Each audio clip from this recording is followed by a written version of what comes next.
ತಾಲೂಕಿನ ದುಮ್ಮಿ ಗ್ರಾಮದ ಶಕ್ತಿದೇವತೆ ಶ್ರೀ ಬಿಸಿಲು ಮಾರಮ್ಮ ದೇವರ ಉತ್ಸವ ಸೋಮವಾರ ಸಂಜೆ ಅದ್ದೂರಿಯಾಗಿ ಜರುಗಿತು.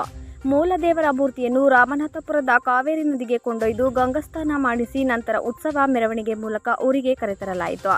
ಸಂಜೆ ಗ್ರಾಮದ ಪ್ರಮುಖ ಬೀದಿಗಳಲ್ಲಿ ಭಕ್ತರು ಅಲಂಕೃತ ಅಡ್ಡೆ ಮೇಲೆ ದೇವರ ಮೂರ್ತಿ ಹೊತ್ತು ಉತ್ಸವದಲ್ಲಿ ಸಾಗಿ ಕುಣಿದು ಸಂಭ್ರಮಿಸಿದ್ರು.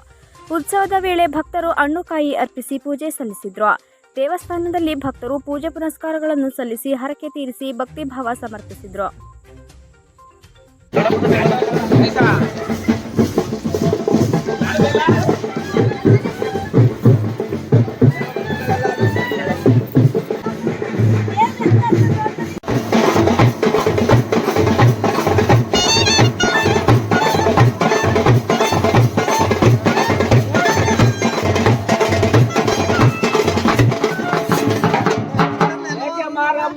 ಮಕ್ಕವೆಲ್ಲ ತಪ್ಪಾಗೆ ಬೇಕಾದರೆ ನಿನ್ನ ಹರಿಕೆ ತೀರಿಸಿಕೊಂಡು ಮುಂದಾಕ